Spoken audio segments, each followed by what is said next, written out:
I can't believe it. It's in fucking insane. I'm very happy. And I heard that you're what's going on? I just did it again. Check again. People are texting me saying there's no Facebook Live. Say what? Say what? Did I get banned already? No, you are just, Because I was DJing. Somebody's watching. Oh, somebody's in. Uptown Georgie's in. Uptown, okay. Mario. Okay. See, I thought we were by our... I don't know what happened. You saw me set up correctly, right? I think you did. I fucking hate this thing. No, I hate technology. Technology sucks. You fucking love it. I don't know, man. Melania's in the house. Melanie? Melanie? Hey, baby. Hey, baby. Hey, baby. Shaolin? Well, Lottie freaking da! Randolph. Yo, shit. I forgot to get Mario. I have your hat, dude. And I moved out of my house. I moved to my new place. It's in storage. I have 2 hats from Mario in one box. I got to break out the storage, man. I moved a month and a half ago. Like, Mario doesn't really. Yeah, I'm a fucking disaster. We got a full house today. Randy, Rich, Shaylin, Uptown Georgie, Melanie, everybody's listening in. By the way, Shaylin, I saw one of your boys, Ron. He's working with me now on the Wu-Tang job. It's going to be great. What is a Mook? Exactly. So Choppy's working on the fucking Wu-Tang Clan document. It's not a documentary. It's a series, right? It's a docu-series. A docu-series. So basically, it's going to be the first. It's going to be first about RZA. And then we'll see how the show progresses. It's still very new. It was supposed to be a mini series. I think it's going to be a couple of seasons now. I like how Choppy sends me text this morning. Guess who I'm standing next to? Mr. Bobby Diggs. Mr. Bobby Diggs. I'm like you don't know, I don't know this dude's government name. I'm not down with the Wu-Tang Clan. I knew you know his name. Yo, we think I moved this fucking Shaolin 8 years ago and I didn't know the fucking clan? I know you do. I'm a fucking Klansman. You're a Klansman. A Wu-Tang Klansman. You're a Klansman. A Wu-Tang Klansman. What a jerk. You're a jerk. You're a fucking jerk off. You're a jerk off. That's what I think of you. Yeah. So, at least you had a fucking good week. Oh, tell me about your week. Ooh. So Monday night I'm at work, and an hour before I leave, I'm getting like this sharp pain in my face. I'm like, oh, I got a fucking toothache. I never get toothaches, So, but I'm getting like those. It's like not a regular toothache. It's one of those ones that like even if I breathe, I can feel the fucking nerve endings in my face like pulsating. That's how much pain there was in. So I go home, I'm talking to Melanie. I'm like, yo, my fucking face hurts, man. So we're like going on 1-800-DENTIST, looking up dentists and shit. So I find one. She gives me the phone number. I call. I find one. The dude called me that morning. He was like, do you want to come in? I'm like, yeah, I'll come in today. Like, can you come in at 11 o'clock? I'm like, I'll come in now. He's like, well, I'm driving. And we had like a little bit of a snowstorm type of thing going on. So the weather was really bad. So I get there. The dude checks my face. He's like, listen, he goes, when's the last time you flossed? I'm like, I don't floss. Like, they know. Like, I hate when they do that. When's the last time you brush your teeth? I'm like, 2 hours ago. When's the last time you flossed? I don't fucking floss regularly. Like, by looking at your teeth, you can tell I don't floss normally, right? Exactly. So then he does the whole x-ray. He's like, hey, you got a cavity. Cracked wisdom tooth. I'm like, I'll take it out. I can't take it out. You got to go to a surgeon. Really? He's like, yeah, the weather's pretty bad, though. I was like, well, I came here mass transit. How the fuck am I? Where's the fucking, where's the oral surgeon that you're referring me to? He's like, it's across town. I'm like, what? Across town now? So he goes, let me call them, see if they have anybody available. I'm like, at this point, I might as well. I'm already out of work, right? So apparently because of the weather, they were also backed up, and I couldn't use it. They said tomorrow, call them tomorrow. So I have brand new insurance. So I didn't know if my insurance was going to cover it. So I called my insurance. My insurance is fine with it. I booked the appointment, and I pop a fucking bunch of pills to keep the pain at bay. And then I go in. So I go in Wednesday morning, 11:30. I got to be there. So 10:30. I'm sorry. So I get there. The wait in the lobby was more than the fucking procedure. I go in.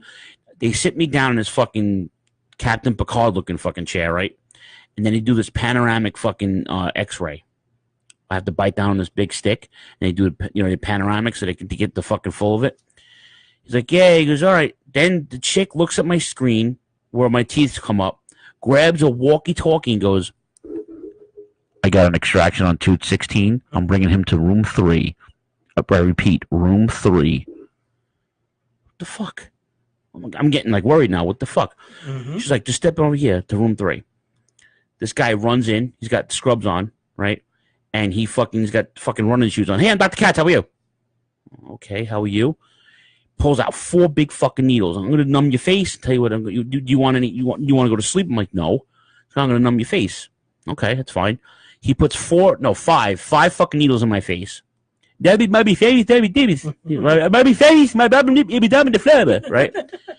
So now while he's numbing my face, right, he runs out. I hear him pull another tooth, comes back in, and then fucking pulls mine within 10 minutes. I was sitting longer in the chair to get like the instructions, the post-op, instructions with the pills and shit. Like the whole experience was bizarre. It felt like I was telling Will the other night. It was like a production line. I have an extraction on 216, room 3. 10-4. It was definitely an assembly line for sure. Assembly, yeah. So I mean, shout out to Paramount Dental, man. They're awesome. Shout out to Bree for fucking taking me. The weather was really good. I think by the time she got back home, I was fucking done already. She's like, "You're done?" I'm like, "Yeah." She's like, "Holy fuck!" I'm like, "Yeah, I'm done." Like, I told her, "Yeah, I'll call you back in an hour, 2 hours. Go shopping, have at it." Okay, no problem. She's like, "You're done?" I'm like, "Yeah, I'm fucking done." How do you feel? I've been there, maybe phase. My baby lippy down the flavor, right? So, now I have to fucking chew on gauze for fucking 7 hours. Now, I would make a terrible partner on the homosexual side because I have no fucking gag reflex. You put anything in my mouth that's not food, I'm gagging, right? So I got this fucking cotton in my mouth. I'm like, ugh. I'm fucking retching already, right?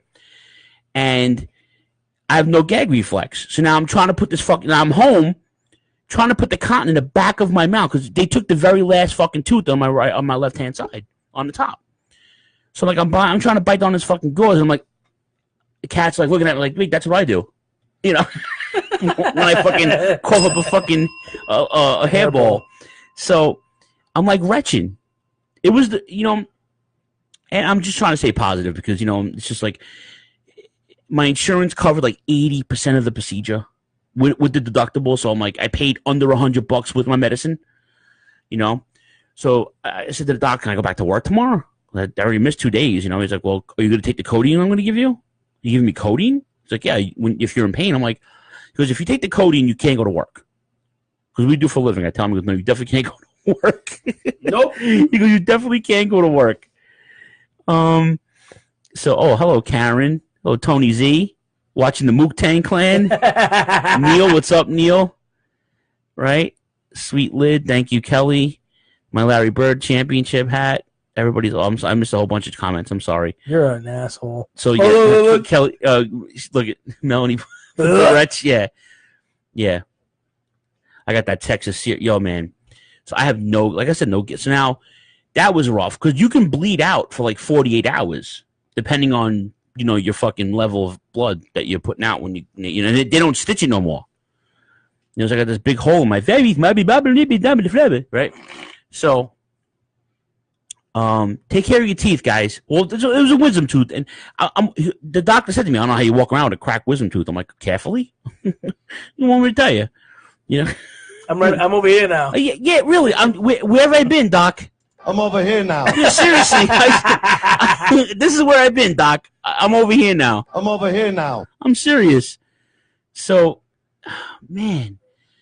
So that was rough, and I'm supposed to go out tomorrow night, and my friend's like, "Well, if you're gonna be sick, I don't want you out." I'm like, "No, I'm gonna be fine, whatever." And I went out last night, and I was like, I'm not even chewing on that side, man. I'm chewing on my right side. I'm not fucking with it because I don't want no more. I don't want to bleed no more. I don't want none of that shit. So I was like, "Fuck that, man." Just take care of your teeth. Seriously, take care of your teeth. That being said, everything is awesome.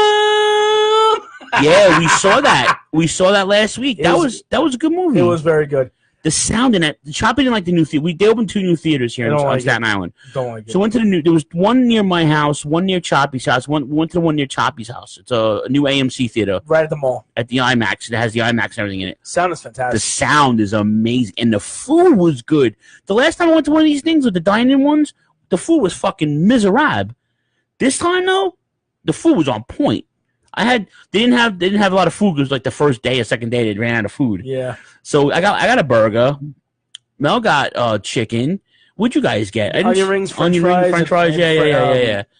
Tater tots. Right. So it was good though. I mean, we Ring that bell. Cousin Rich said, Jessica's in the building. The homo gag comment. Yeah, well, pew, pew, pew, pew. That's right. The laundry basket is the special guest tonight. Yeah, behind us. Look at that. Yes. You guys are, once Choppy and I fix this fucking backdrop, we'll be all right. My favorite comment from that movie. Batman says, "Yes, get those chiseled glutes." Yeah, he's getting a massage. Yeah, get those chiseled glutes. What a douche! Gotta love Batman. What about Superman? Hey Lexi, let's hit him with the song. Hey Lexi, let's hit him with the song. I'm no longer a Superman. I'm Silly Man. Silly Man. Silly Man. Silly Man. But they're opening another one by my house. Okay. In Tottenville. Yeah, I heard so that. we'll definitely hit that. I'll tell you right now, Shaylin, do not check it out. It's not worth it. You work at the mall. You know what? Go check it out. You want to know why? Because my fat ass couldn't fit in those chairs. You will probably have a better time than I did. Mike Palmer's in the building. Mr. Mike Palmer. Hello, Mr. Palmer. Video. Wordy Bums. Former bass player of Mindset. Mindset became Sworn Enemy, which came out with a new single. Really good shit. What are you sucking dick? No. I love them. But Mike's my man. Elaine. Oh, Elaine. Hey, buddy. Elaine's in the house. Yogi. Where the fuck did you get? Play that again. Yogi. Now, the reason we play that, I didn't even know you got that. You're an asshole.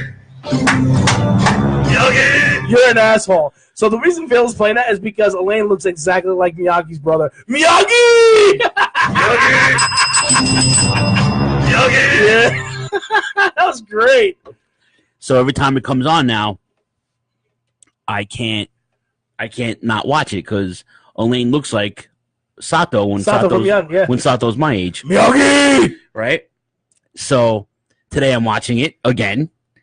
And it pops up. Yeah. So now about 2 hours ago, I get a message from Rob. Rob's like, Elaine's going to be in the chat room tonight. You need to have a Miyagi bit. So I'm already on it. Are you kidding me? Miyagi!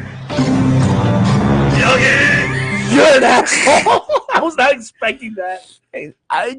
How do you not? And Elaine's our brother, but he looks just like Mr. Sato. A younger, more sophisticated, better looking Mr. Sato. Because I know Sato was like a fucking geriatric at that point. And in shape. Ooh, ring that bell. No, because Mr. Sato was not in shape. Well, when Elaine becomes Sato's age, he might just challenge us to a fucking a death match. Yes. Sato was a boss. You ain't lying. Yeah. And Elaine's the brain of our crew, so it makes perfect sense that he's the boss. Elaine is like the bad luck Fale of Takeover Club. Fuck him. Fuck him. Fuck him. He's like the underboss. He's our underboss. Yeah. Fuck it. That's what I'm saying. What would you be? If he's Fale, what are you? I don't know. Do we have a leader? I don't think there is a leader. I don't know. Well, the book club is not really a group of leaders. It's just a group of guys. Yeah, a bunch of handsome fucks, too. I'll tell you right now. This is me. We'll get into that in a few minutes. Yeah, so I'm over it. I'm over the fucking tooth thing. Choppy's going to be in Shaolin working for like the next year. You lucky fuck. Yeah! I texted him like, yo, man, are you in the neighborhood? Can you just grab me on the way to the studio? He's like, yeah. I was like, yes. It's only like a 5 minutes. 5 minutes away. I'm telling you right now, I got to take you over there. Who Mario said Tamatanga, easy money. Wow. Word. Takeover Club. Talking to Cuzzo Anthony.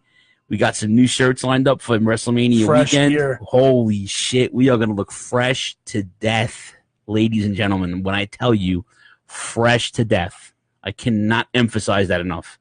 It's going to be a happening. So, yeah, man, when we get everything all built and whatever, I'm going to see if I take you over there just to show you how everything looks. Yeah, you know what? And I've talked about this a few times on this show and on Ghetto Geek Squad. Staten Island is it's the forgotten borough. Correct. And people who are from here are very proud people. The Wu-Tang Clan put this borough on the map in the early 90s. Their influence on hip-hop and on pop culture alone is insanely famous, insanely fucking recognizable. So I feel like, and Choppy is so fucking thrilled to be a part of that because he's a resident. We're not from Staten Island, but we live here and we rep it, and it gets a bad rap a lot. The only reason it gets a bad rap is just because it's just hard to get around. It's a hard place to get to if you live in Manhattan, Queens, or Brooklyn. Yeah. So, but there are a lot of good people out here, and food's good, and the food is good, and the Wu-Tang is for the people. Like the shirt says, Wu-Tang is for the children. Yes, as the kids say now. Rocking my Celtics hat. What's up, Mike Walsh? Yeah, I'm a Larry Bird Mikey! guy. I'm a Larry Bird guy. So I'm a Knicks fan by trade, but if I had a second favorite basketball team, it would definitely be the Celtics. Really? Yeah, because I grew up. See, when I first watched basketball as a kid, the Knicks weren't on TV unless you were like, on Channel 9, like 2 o'clock in the morning. But when I was a kid, the game of the week was Lakers, Celtics, Lakers, Pistons, Celtics, Pistons, Pistons, Lakers, whatever. Boys. Yeah. Yeah, and Bird, McHale, Parrish, and Danny Ainge. But, okay, since you're a Celtics fan, were you ever, like, say, for example, I know it's more recent, Kevin Garnett? Oh, yeah, I like those guys with Ray Allen. And yeah. I'm not a hardcore Celtics fan. I'm more of a retro guy. Like, I wear the jacket and the hat. But, I mean, when the Knicks come back to fruition, I'll break out the rest of my Knick gear. But for now, I'm just, I'm a Larry Bird guy. I went to the Hall of Fame twice in Springfield, Mass. I have family up there. What a shitty fucking area that is. Springfield, yeah. The Ray family has roots up in Massachusetts. Not on the west side, though, on the eastern seaboard, near 20 minutes south of Boston. So, like, as a kid, I went to the Garden, to see some shit, some wrestling. Which Garden? The Garden, the Boston Garden. Oh, okay. Now it's called TD Garden. The TD Garden. What are you, retarded? It's not hard to get around because it's not soft. Soft? I don't have an accent. Do I have an accent? Yeah, of course you do. You would say that. You have that Ridgewood accent. You're fucking right I do. Fucking right I do. He has that Ridgewood and then Staten Island. Staten Island. You're a jack off. That's what I think of you. Why, thanks, buddy. What did Tony do? Oh boy, here we. Yes! Wow, that's fantastic. Someone mastered. I'm turning this right into fucking pro wrestling tees tonight. Wow, Mook Tang. We're saving this. Tony, can you send me a high definition picture of that so I can fucking. God damn! So I can send it to Ryan and pro wrestling tees. This is like Matt Squire's quality right there. Holy that's shit. insane, man. That's insane. Larry Bird or Coco? Better Bird, Larry, or Coco? My wife is calling me retarded. Don't tell me about accents, Melanie, you fucking flip. Flip. She's a flip. You know what a flip is? It's a fucking Long Island person. Here we go. Where they come from towns, not neighborhoods. Please, Tony, I'm turning it into fucking pro wrestling tees like as soon as you mail it to me. That's fantastic. Mook Tang Clan. Mook Tang Clan. That's great. Yes. That's awesome. Choppy's got his Mook shirt on that he got for Valentine's Day. Hope everybody had a nice Valentine's Day. This was my first one single in almost a decade. That's okay. Over a decade. It's beautiful. I still went out though and had a good time, because I'm not gonna fucking deny myself of good times. Okay. Who the fuck are they denying me of good times? Yeah, fuck them. Fucking Mooks. Ring that bell. Kick your ass. JT's in the room. What up, JT? JT's a fucking Shaolin resident. Yes, he is. Mook Tang Clan ain't nothing to fuck with. You ain't lying. The Mook Tang Clan. That's dope. We got to get wifey's shirt. We got to get. Only Shining Wizard Tony would come up with something like that. We got to get like a. It'd be like the sub crew of Takeover Club. Louis. Yeah, Lou. We got to get Jason, Chops. We have Choppy and Chops. Lou's brothers. I'll get my new the second born. The baby. What is a Mook? That's right. What is a Mook? Main Streets. A fight starts over this four-letter term for a crude northeastern guy, though no one understands it. What is a Mook? The Mook Tang Clan. The fact that a Canuck, like Alex Trebek says, Mook is funny.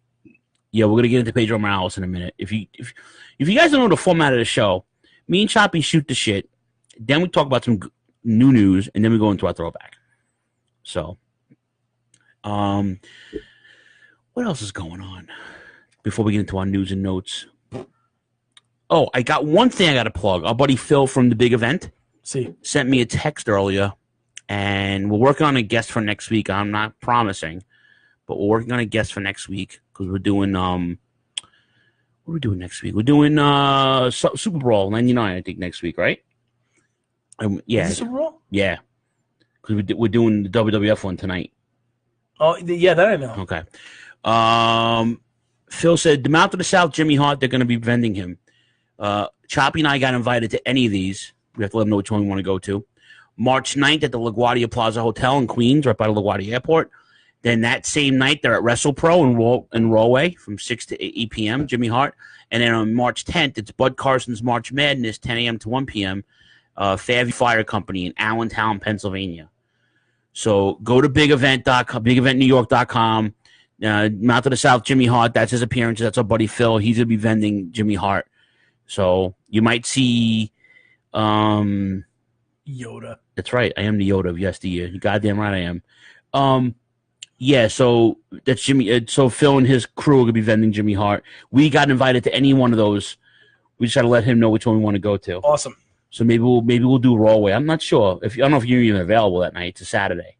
It's March 9th. I don't know if you're available to go. Should be fine. Yeah, why not? Okay. So maybe, instead of schlepping out to Queens, we'll just go to Rawway's. It's over the bridge. 20 minutes from here. Correct. And we'll bump into all the rowdies over there. I'm sure we'll see Garifo and fucking Ronnie and JP and all those guys. Maybe Kathy Hummer, I'm sure. Bowman, maybe. Yeah, maybe Bowman. You never know. Maybe Tony. Maybe Tony will come. Maybe Shining Wizard's Eddie will show his face again. We don't know. Oh, man, hearing that Pedro Morales. Okay. All right. So, obviously, everybody wants to hear about Pedro Morales. Thoughts? Rest in peace. First Triple Crown winner of the WWF, IC, World, and Tag Team straps. My favorite Pedro match probably would be him and Bruno when they had the draw at Shea Stadium.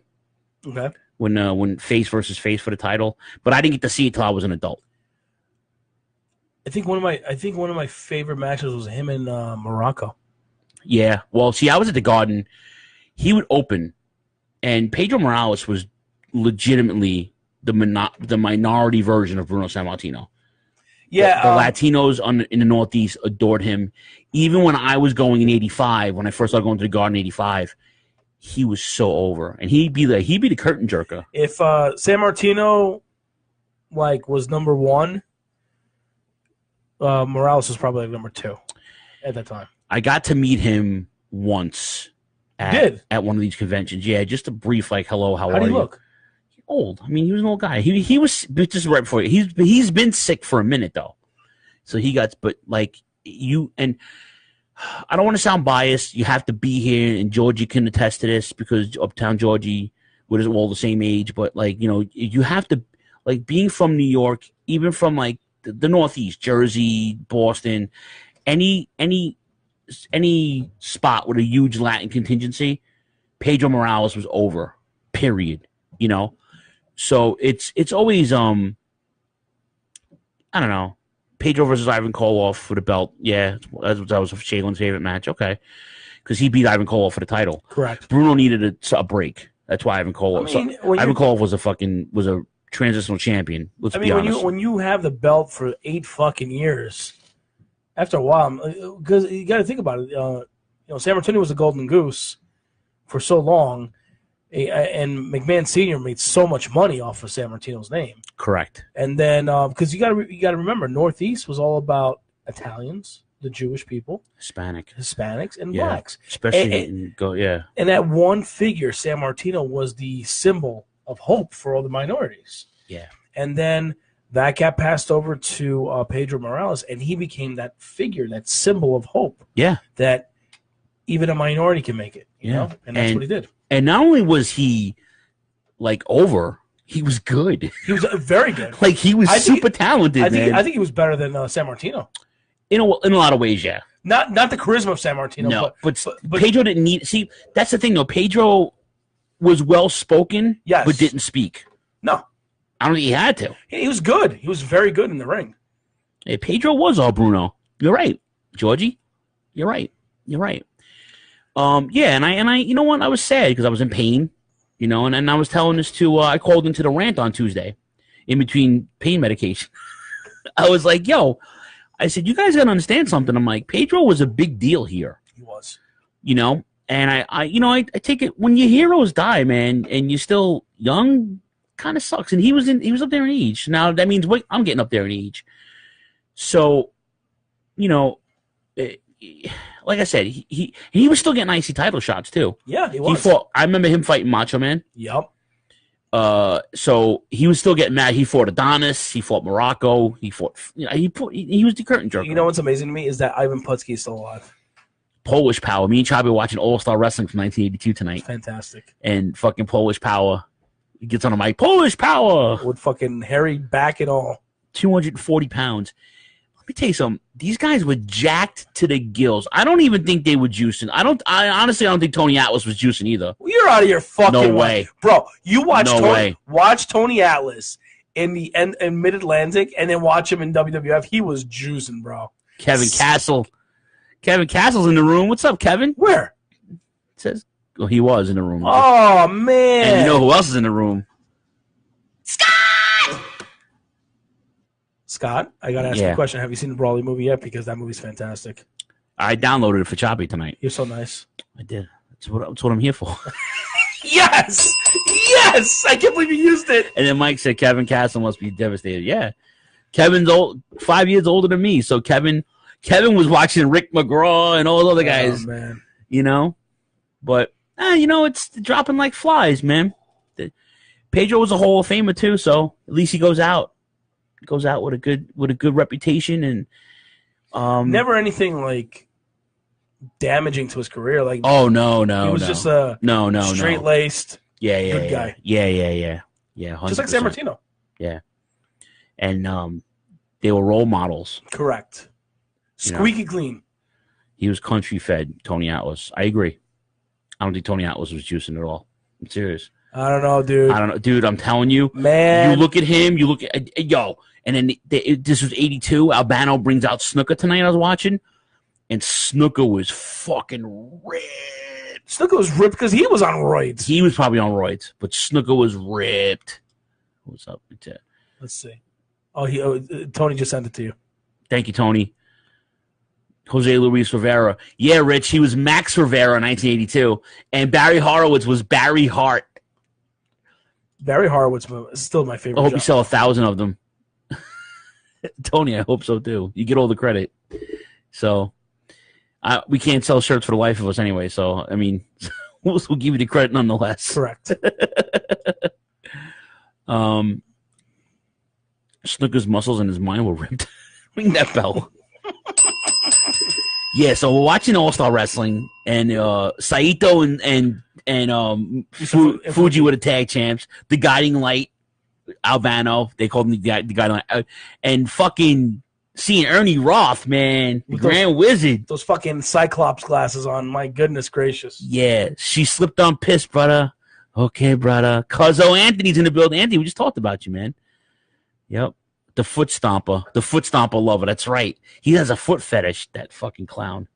You got a foot fetish? No, Tony Atlas does.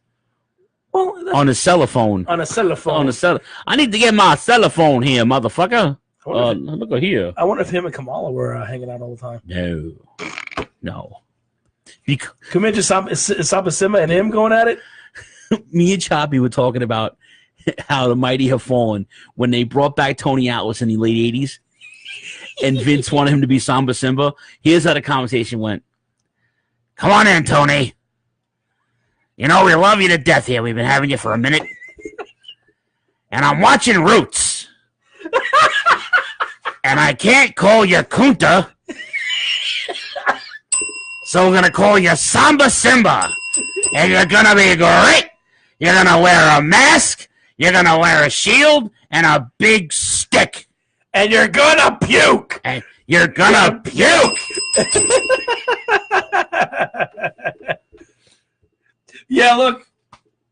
That's right. Good.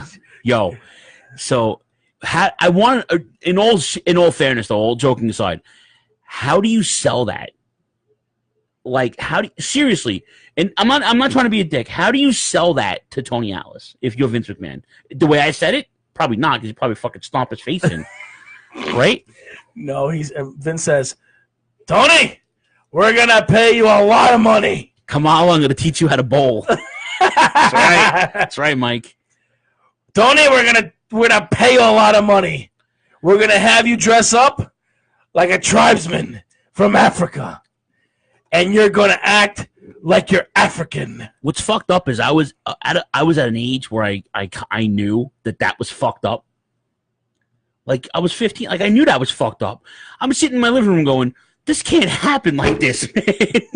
This can't fucking happen like this. Former tag team champion Tony This Atlas. is Superman Tony Atlas. This is Mr. USA Tony Atlas. This is fucking Tony Atlas and Rocky Johnson Tony Atlas. Like, that's fucked up. Think about it. I'm telling you. That's just fucked up. Could have been a lot worse. Scott's like, I'm done. Wear a loincloth and gonna puke. You're gonna puke. Or else you're fired. No, put the flare one. Oh, no, yeah. Where is it? Hold on. Where's my fire me. Fire me. All right, fire me. And I thought Akeem was fucked up. It was. Akeem was not fucked up. Akeem was. Did you crack ass again? Yes, I did. Holy shit, dude. Your assholes are infected. Holy dog shit, man. His asshole's been on fire since about 6:30 this evening. Correction, since 5 since I got out of work. Akeem for Black History Month. Oh, God. It was funny. It was great. Because the gang was good, and so was Slick. Slick was with him, so he had no problem with it. No, I'm not. The casual wrestling fan be like, that's fucked up. The hardcores didn't care because we knew what was up. But Samba Simba, like Akeem was more of a parody. Okay, if that's fucked up, then Ricky Steamboat as like Bruce Lee was fucked up. Of course it was. That's fucked up. I remember being in the garden for the karate match between him and Mr. I'm telling you, first he fought Morocco, right? Yes. Then Fuji interferes. The next month he gets a shot at Fuji, Steamboat, and they fight in a karate match. So they both come out in the karate gis, right? Him and Fuji. You laugh. Ask my mom. My mom was there. My mom was there. I mean, so right, wait. Okay, so now you want to know even what's fucked up? You know how they lose by DQ? They fucking lynch him. Morocco and Fuji lynch him with his own fucking karate gear. They fucking lynch him over the fucking top rope. So not only are they fucking stereotyping Japanese, but now you're doing the fucking lynching. What is this, fucking Tennessee, 1948? Well, isn't that what Japs do, though? No.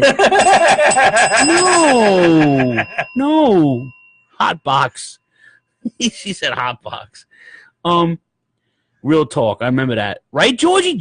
I bet you Georgie was there when he saw the fucking karate matches. Okay, what about, if you want to talk about offensive, what about Booker T as G.I. Bro? Right. G.I. Bro, dude. Right, G.I. Bro. We should, we're all coming to the tail end of Black History Month. We should really get fucking terrible fucking African-American gimmicks. Kamala was great, but still fucked up. What about Big Daddy V? Big Daddy V. Sexual Chocolate. Men on a Mission. Mom. The Rap Master PN News. You want to talk about offensive? What about the Gangsters? Yo. That was offensive. But Smoky Mountain, Jim Cornette made them fucking racist. Them and the Funks, they were kicked off TV in Tennessee. I know they were. They did some. They fucking graffiti fucking Dory Funk's horse. That was some shit, dude. It was fucked up. Yeah, man. But there was some fucked up gimmicks.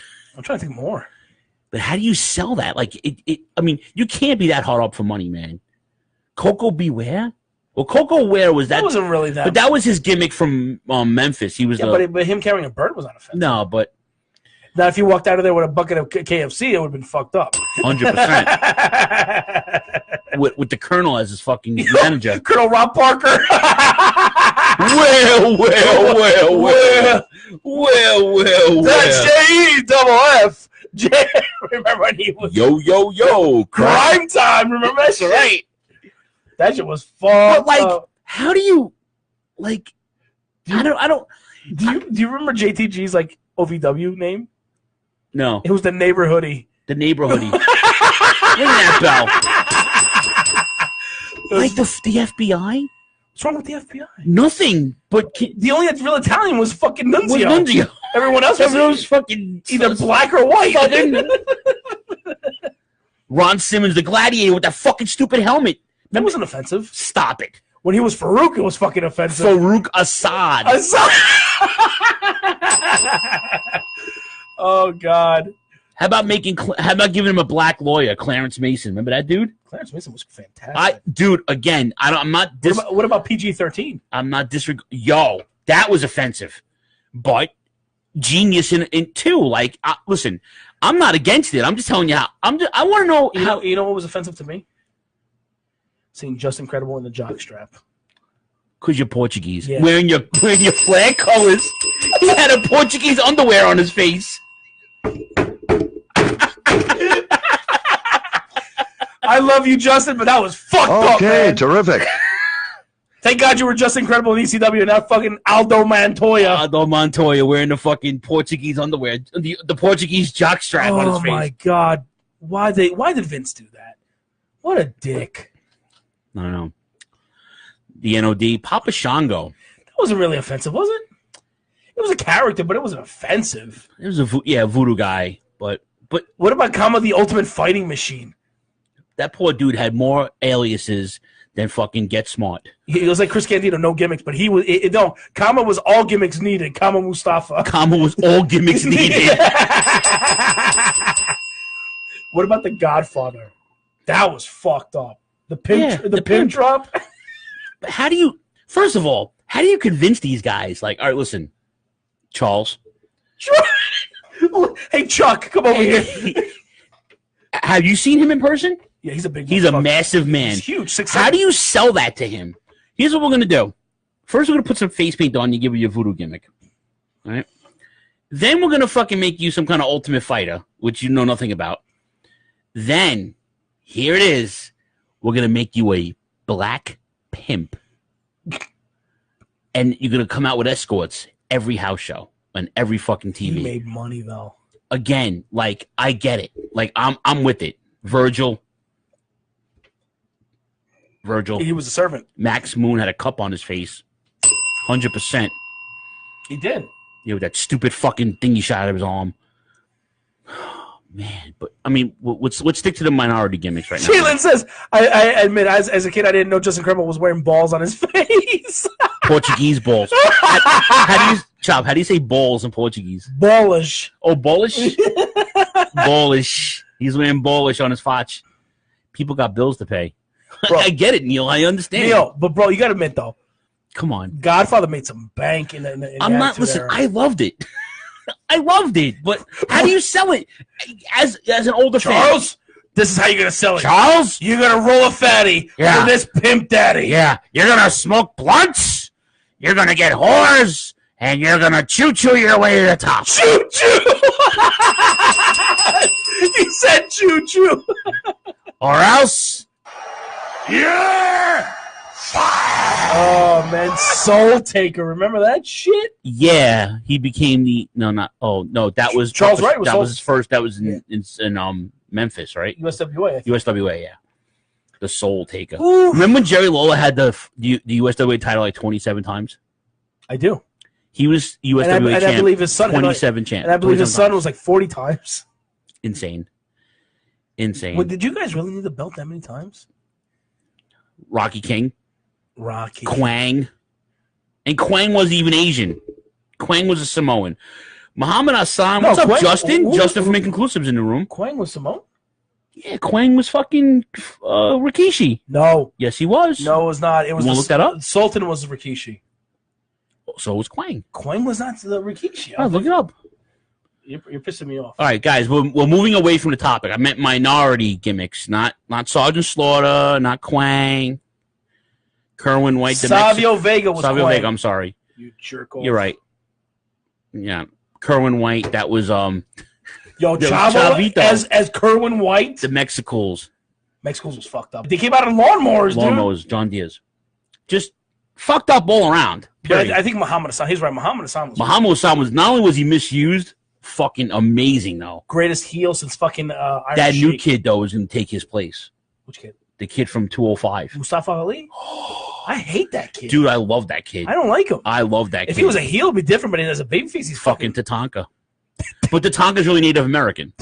Okay. No, he's not. He's Italian, I think. Is he? I think so. Bro, his finishing move at one point was called the Trail of Tears. I'm sorry. Yeah, Savio was Quang. I'm doing it by memory, man. Fucking. Fuck you. Jesus! Pastor's in the house! That's right, Pasta. What's up, Pasta? We're about to offend the pastor. JC. Jesus Christ is my nigga. That's right. We're about to offend Pastor right now. No, I'm not going to offend Pasta. How are we going to offend Pasta? Because we've been talking about all these gimmicks. No, fuck that shit. Pasta knows the deal. All right, let's get into some more news. Okay. If you lived under a rock early Monday morning, from the land of the rising sun, New Japan Pro Wrestling crowned a brand new world heavyweight champion. And it's the 7th foreigner to win, or gaijin, as they say over in Japan. You say the 4th youngest? He's the 4th youngest in the title's history. The youngest being Nakamura at 22, and this gentleman's at 26. If you didn't listen to the beginning of the show, I played the promo. 26 years old, 6 years in the business. He's beaten every top guy in the last year. He mentioned everybody. Kenny, Okada. He beat Tanahashi twice. He beat Okada. He beat Omega. We're talking about Switchblade, Jay White, the new leader of Bullet Club, is your new heavyweight champion. And I've been calling it for a year now that this motherfucker was going to be the real deal. And then Rob was like, oh, he has no charisma. Yeah, Rob don't like him. Bro, I know you don't like him, but you want to know something? I knew he was going to be somebody fucked. Here's another one, Reverend Devon. Yeah. Reverend Devon. That was fucked up. Yes. Man. Yes. Fucked up. Yes. What's another one? Fucked up, man. And Wait, you know this. Was that Chris Tucker? And you know this, man. That movie was fucked up.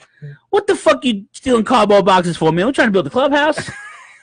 Oh, my neck, my back, my neck, and my back. Boy, you better get your ass up. The floor's not even wet. Hey, Smokey, you back there taking a shit? He's like, get the fuck out of here. I don't want to say that. Hey, Smokey back here taking a shit. You ain't here for me. That movie's fantastic. But seriously, though, Jay White. New IWGP heavyweight champion. He gets better every time I see him. He's great. I like his mic him. skills are so much better. 26 years old. You got to watch the press conference. Ooh, I saw that. Very good. I like when he finally stops talking and he says to Gato, he goes, Gato, you want to say something? Gato's like, no, you say enough. And he grabs the beer and he fucking bounces. That was great. Oh, look who's in the room so early tonight. Look at this. Oh, wow. Nick. Wow, you actually have a life today, huh? Oh, you got a side hustle. Yeah, his side hustle should be go home and sleep. Okay, terrific. Okay, terrific. Look at it. Oh, what about who can forget the most recent one? The Street Profits. I like those guys. They're man. great, but that's kind tonight. What that fucking finishing move they did tonight on? We watching NXT. That was like a top rope Steiner Bulldog. It was almost like the Steiner Bulldog, but it was the Buff Blockbuster. I'm telling you, Montez Ford, when he goes to singles, he's going to be amazing. Facebook Live allows me to chat sooner when I'm en route. All right. Wow. Okay. Who cares? Been smoking some too. Smoke dog. Kelly watched that movie with me at least 50 times. That movie's fantastic. Me and Kelly used to watch it every weekend. That movie's fantastic. You ain't got no sugar. Ham. You never got two things that match. Peanut butter, no jelly. Ham, no burger. Milk, no cereal. Ham. Headlining G1 will be there. You better believe it. What's up? Donnie D's in the room. What's up, Donnie? Damn, we have so many people in the Fucking house. love it, man. We're headlining G1, baby. Yeah. So, I say it's going to be him and fucking Naito. Naito? I hope it's Kota Ibushi. Oh, my God. That'd be amazing, dude. If it's Kota Ibushi, Viva la Portugal. Great. Oh, that's awesome. I hope they fucking give it, because Kota Ibushi is a fucking baby face. Like, he looks he's a true baby face. He's a true baby face. Absolutely. So I can never see that guy. You know who he reminds me of? Ricky Steamboat. I can never see him as a heel. I can never see that motherfucker as a heel.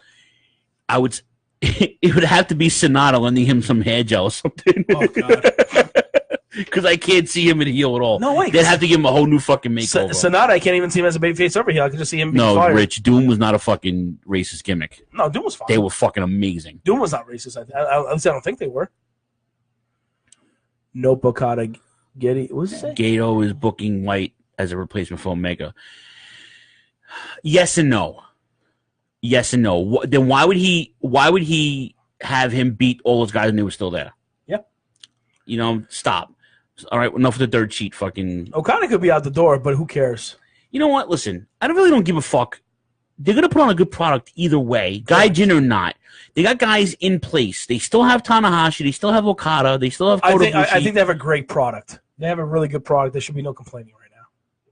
The rumor is Okada versus Omega at MSG, but what? No. Wow. What, at G1? No, because Kenny's on the contract anymore. Exactly. He's with AEW. And I got something. Jay's in the house. Are we done with New Japan or no? Yeah, whatever. You want to talk about Undertaker showing up at the at fucking Starrcast? Sure, why not? So Taker is going to be his first WWE non-WWE appearance. It will be at AEW weekend at Starrcast. Did they pay him $25,000 appearance? It's ironic how they mentioned the fucking price quote, and then the next week he fucking flies into Vegas and signs with them. Could you imagine? I wonder how McMahon. It was correct. You're right, Nick. You're right. It was the main event. Abdul the Butcher was definitely not a fucking racist gimmick. No, it was just a black dude playing a maniac. A maniac from Sudan. Yeah, the madman from Sudan. I have a problem with that. I have no problem with that either. I think Kamal was fucked up. Yeah, Kamal was definitely fucked up with his feet. Mook. I fucking love that shirt, man. What is a Mook? Mook Tang Clan ain't nothing to fuck with, son. Hell no. Could you imagine me walking in with a Mook Tang shirt? Mook Tang. Into that fucking stage? Oh, dude, that's right. April 5th, you're going to be at, while I'm at NXT, you're going to be at, I'll be at Sacred Heart. Sacred Heart. With your brother Mikey, Anime Mike. With the fucking Mook Tang shirts? Listen. Mook Tang. Like I said, could you imagine me walking in with a Mook Tang shirt to fucking the studio over there in Staten Island? Imagine. And then Mr. Diggs was like, "Excuse me, sir. What kind of shirt is that?" It's my shirt. We should get him one when we would hand in the design. Try to find out what his shirt size is. I will. But you have to explain to him what a Mook is. Well, he should know what a Mook is. He's from New York. Of course. Ming. Was Ming a racist? No. No, I don't think so. You guys are reaching. Brian Maiden's in the room. What up, Iron Man? Damn, everyone's in the house for Fucking that. dope. What about God, what was another one? The Islanders. That was racist. Oh, wasn't they were Islanders? Still racist. They were so okay. Polynesian. The Wild Samoans. They were Samoan. But they weren't fucking savages. But they played savages. That's different, dude. I'm talking about like racial epitaphical. Okay. Fucking. We just said a bunch of them. Oh, Anime Mike. We said Virgil. Nick, you late to the party, dude. We haven't had this many people in a while in the room. Shit. Past Sidell, yeah. Abdul was fucking awesome. He was. I love Abby. He's all right. You know, he gave people Hep C. He sucks. You didn't like Abby? I never liked Abby. I think he's fucking. Okay, terrific. Fucking dreadful. Choppy's a pain in the ass. Yes, I am, but at least I know what's good wrestling, and that he's terrible. Hulk Hogan, we coming for you, nigga. That's fucking offensive right there. That was racist. Nice hat, thanks. Head shrinkers were no. Nation of Domination. We said that already. The head shrinkers are not offensive. Head shrinkers were the same thing as the Islanders. Yeah. But anyway, Taker. Pat Sidell asked if he was going to be in the Dead Man gimmick. I don't know. I say American Badass. I say just Mark Calloway. Mark Calloway. Yo, yo, yo. Yo, yo, yo, yo, yo, yo. What? What? But the cream will rise to the top. Oh, yeah. Anime Mike in the house. Old Ming, wooden mask and all. You met Abby in Puerto Rican? In Puerto Rico, he meant to say. That's a typo. I'm sorry. Listen, Puerto Rico's not a country anymore, okay? It's the shining star of the Caribbean. Yes, it is. Most definitely. The Shining Stars. Oh, that's a terrible gimmick. What about the fucking Matadors? That was fucked up. With the little bull? El Torito. El Torito, that was fucked up. What about El Matador Tito Santana? That's fucked up because that's a slap. Tito was a horse for them. And they gave him tag teams, they gave him the IC title, and then they made him a fucking matador. That was fucked up. I don't know. What's up, Maverick? Damn, Tommy's in the house. Yeah, too? Maverick's in the room. God, so it's beautiful.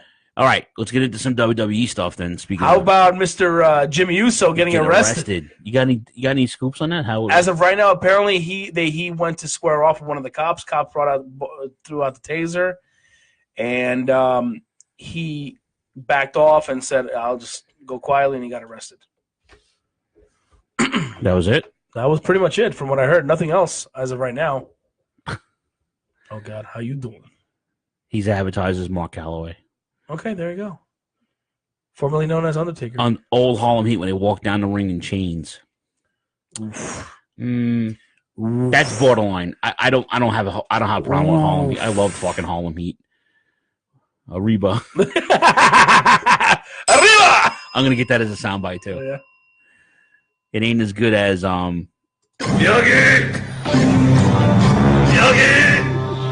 Can't get enough of that shit. I like when Kofi Kingston had a Jamaican accent. Triple H. That was. But when Triple H shot him down, you don't have an accent.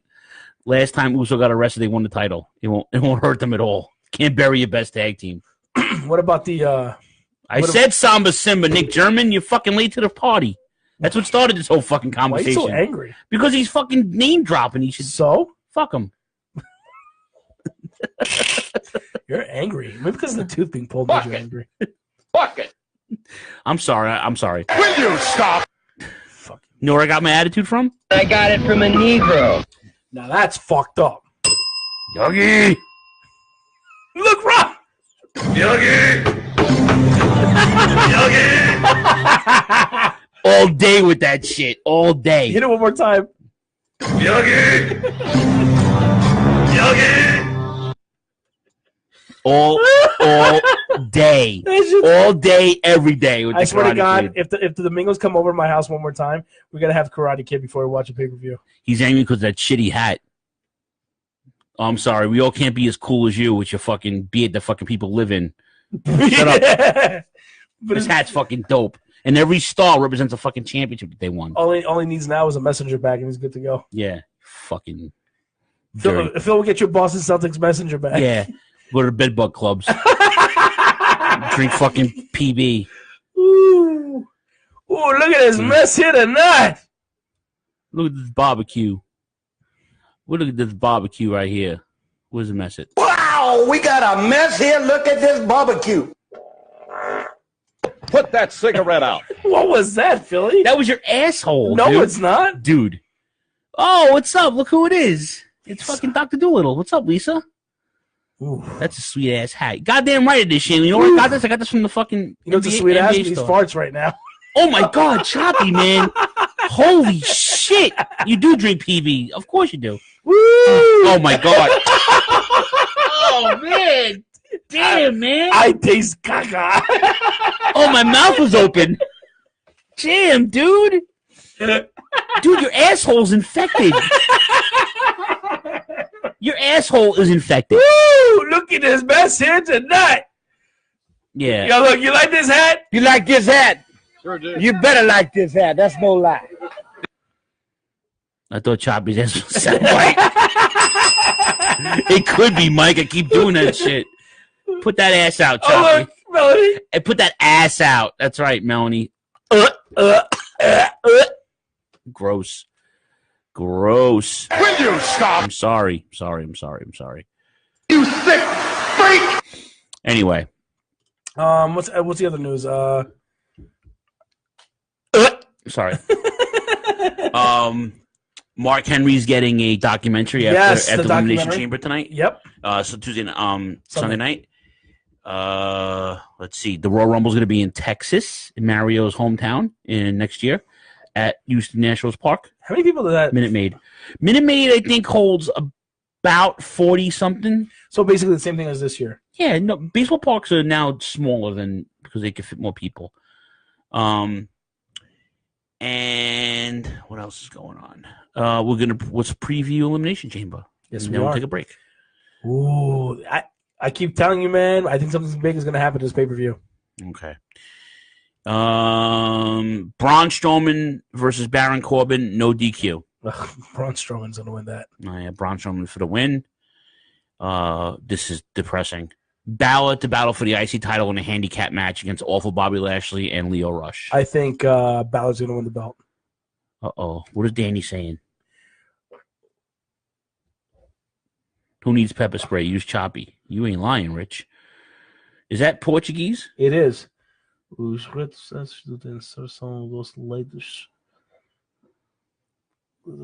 don't speak Spicanese. I'm sorry.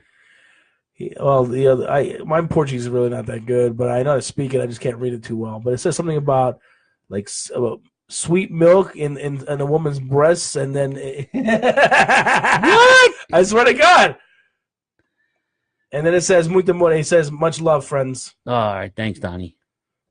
Damn, Chop, I wonder if we lit a fire with your farts. Oh, you definitely would. It'd be like Kofi Kingston's Jamaican gimmick. Boop, boop. Thanks, Donnie. Stay cool, you badass motherfucker, Mooks. Love you, brother. Love, brother. Choppy's the reason for global warming. Yeah! I think Balor's going to win that. Yeah, Balor will win the IC title. You want to know why? Because he's got to win it. He's been getting shitted on.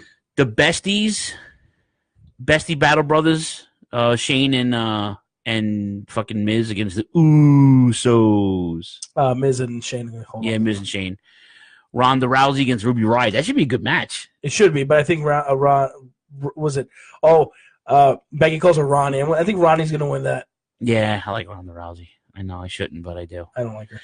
First ever women's tag team champions to be decided inside the chamber. Okay, I think a heel team is going to win this. So Tamina and Nia Jax? No. Mattis, what's her name? The other two dish rags. These two. Mandy Rose and the lesbian. Yeah. So not the Riot Squad. Sonya Deville. So not the Riot Squad. Not the two Australian bitches. Not Ember Moon. You know what? Not Becky. Is Becky gonna finally turn on fucking Sasha Banks? Becky? You mean Bailey? Bailey. I'm sorry. No, I don't think so. I think you know what? Scratch that. I think Bailey and Sasha are gonna win the belts. My cousin Anthony, Iconics because they're so hot. Mike Walsh, Mike, you read Portuguese like Ivan Koloff does a promo. That's awesome. That is so fucking correct. Oh boy, I'm taking Nia Jax and Tamina Snuka. Why? So Tamina can finally get a title? Yeah, she's fucking dreadful. But Nia Jax is not. So Nia Jax is good, but Tamina's fucking dreadful. Yes, Choppy, I agree. Next. And for Daniel Bryan's, what do you call it match? Brock Lesnar's fighting, isn't he? No, he's not. No, he's not to WrestleMania. Oh, so man. the Universal Championship is not being defended. So it's Samoa Joe, Randy Orton, AJ Styles, Jeff Hardy, and Kofi Kingston against Daniel Bryan and his fucking biodegradable belt. Oh, that's what he wrote. Is sweet milk is a sweet milk from the golden. I knew something about breasts, and then it said much love, friends. Good job, bro. He said virgin breasts. Virgin. Thank you. Sasha is injured and out. Okay. Tamina can get it. Ring that bell. Okay. All right, Georgie. Because Tamina looks like fucking the MTA worker at his train station. That's why. With those big ass with that big ass and those childbearing hips that she got. Childbearing hips with the MTA jacket. You're so offensive. I'm not. I'm saying. Back to work. Oh, sorry. God damn it. Fuck it.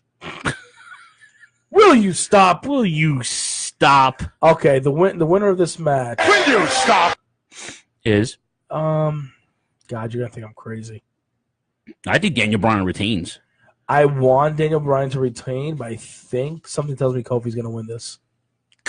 Listen, as much as we want Kofi Kingston to win the biodegradable championship, there's absolutely no way they're putting it on him. And here's okay. Or if they do, they break up New Day. That's what I'm saying. If they do, they break up New Day, and that's when Big E gets his fucking push that I've been asking for the last 3 years. And And I think there's supposed to be rumors of Daniel Bryan going up against Shawn Michaels at WrestleMania. I'm going with past. I'm saying Bryan Daniels. I would say Kofi. Yeah, I would say Kofi. Kofi wins and smokes the belt like ganja. Now that's offensive, Rich. Black History Month, y'all. That's right. Fucking Mook shirt. That's awesome. What is a Mook? Yogi! Can't. Whoever beats Daniel Bryan for the belt will throw it into dumpster fire and burn it. Like Rhino did with the ECW title. Oh, yeah. Oh, man, that's fucking delicious. Can't wait. I'm excited. It's funny because last week Choppy said to me, he's like, I do something. Well, he's been telling me this for a couple weeks now since the Rumble. Something's going to happen in Elimination Chamber. So this shit, you know, I can't wait. I can't wait to watch it. I'm excited for it, actually. It's the first. I hate Elimination Chamber, but I think it's gonna be good. I can't stand it. Even Double A said to me the other day, like, "Oh, Phil's favorite match is coming up." I'm like, it's terrible. I hate the Elimination Chamber. I hate any version that's not of a fake steel cage. I'm wearing my War Game shirt, if you will, and wearing my Mook shirt, if you will. This gets me so angry. People saying Kofi should get a title run. He's gotten titles this whole career. Everyone isn't a heavyweight champ. Ask $1 Million Man, Piper, Honky Tonk. Yeah, he's right. Yeah, I agree, Anthony. You're right. Anthony's got a point.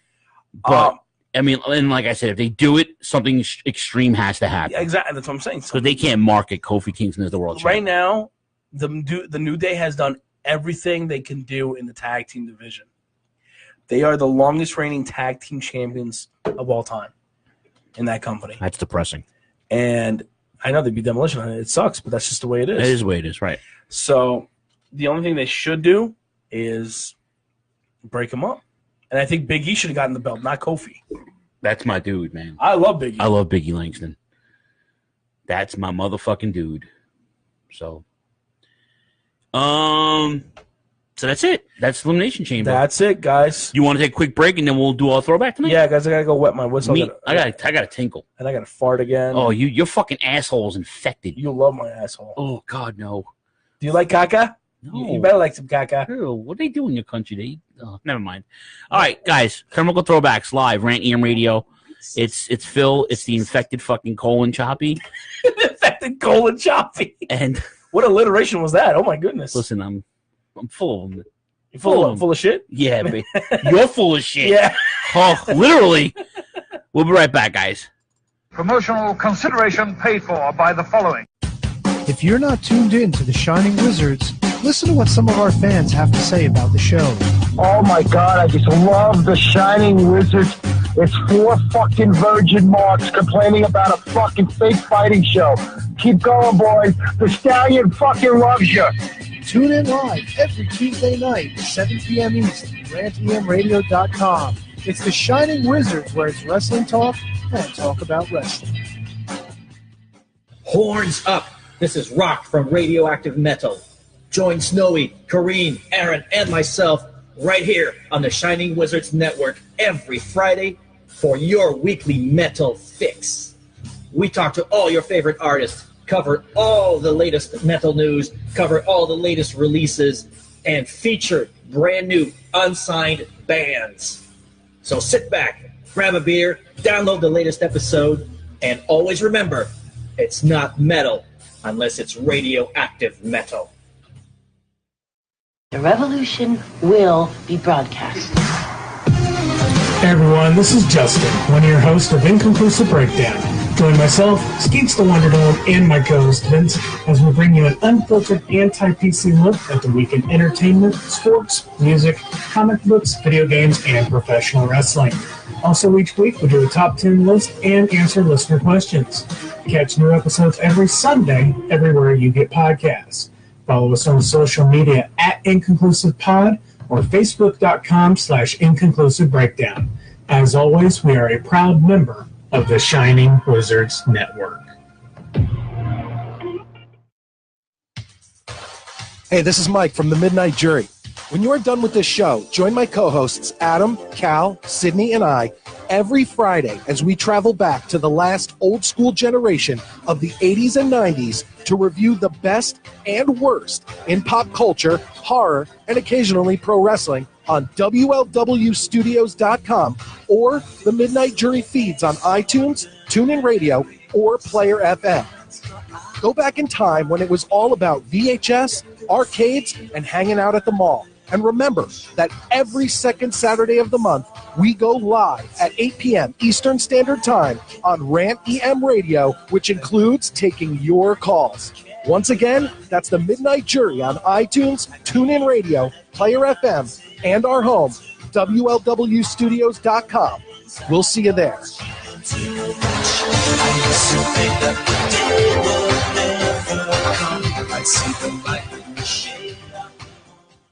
Yo, monkeys, it's me, DDP, the king of Bada Bing, the master, the diamond cutter, the three-time world champion and WWE Hall of Famer. And you, monkeys, well, you're listening to Rhea and Choppy on Turnbuckle Throwbacks. And that's not a bad thing. That's a good thing. Bang! Step the fuck back before you get knocked down. Step the fuck back. I'll bring the hammer down. Step the fuck back before you get knocked down. Step the fuck back. I'll bring the hammer down. New Sworn Enemy comes out April. Prepare for Payback's the new single. I'm plugging it because it's the fucking best. Shout out to Sal and the boys. Sounds like dog shit. You're out of your fucking mind. Spoke to Sal last night. Fucking love Sworn Enemy. I think they're offensive. You're offensive. Your face is offensive. Your asshole is that I agree with. Big Sal's in the room. We just told about Sacred Heart. April 5th, FTW is back in the building. You know what I'm saying? Choppy and Anime Mike are holding it down. It's going to be so dope. Hello, gorgeous. That's right. What is that? Colonoscopy? Whatever it's called. Choppy needs a colonoscopy. And then it says a colonoscopy. Choppy. Yeah. Choppy is Eugene with a shaved head. Holy shit! Show me the Eugene picture we just got. I'm sick of the pancakes. Me too, Pasta. Iron Man. As long as they don't do the shield angle, I'm fine. Choppy, that fart just got to Harlem. There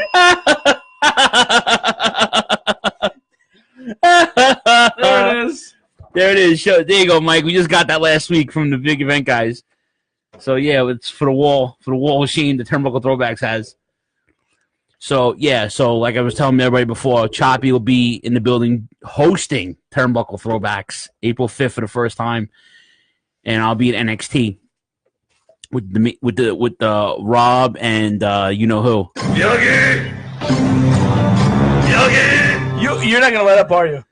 Dude, I was all about it today. I just don't want to lean to fucking challenge me to a fight to the death because I don't think I can win. He'd kill you. He'd probably kill me. Sucks. I don't want to die. He'll use his masterful Miyagi moves. With that big piece of wood.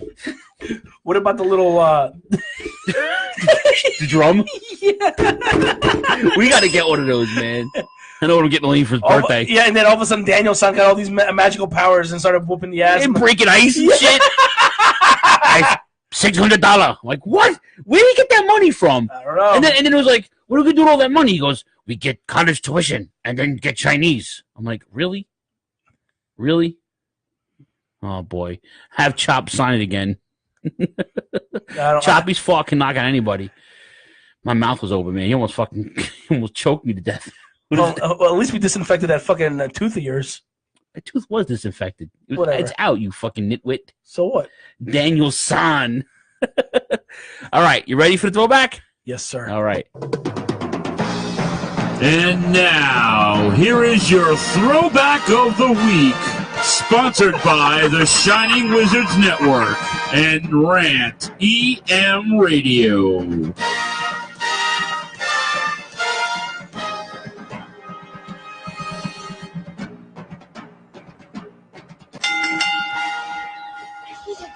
Boy, did I have fun watching this fucking This pay-per-view was fucking fantastic. Quicksilver technique. Wow, wow, wow. Everybody's on fire tonight, boys, including Choppy's asshole. Everyone's on fuego for sure. And for anyone in the chat room still? I don't know. Oh, checking the page, nothing. Just two anonymous people. Okay, okay. I'll switch over to Facebook. Okay, thank you for everybody listening on TuneIn. Also, we have people listening on TuneIn. Fuck them. No, you can't tell our fans. We already spoke about this. People are listening to us two losers. Fuck on a. We're not losers on a Friday night. Yes, we are. We're not losers. No pork chop blows the mic. This is true. Look at this. This is like Portuguese love over here.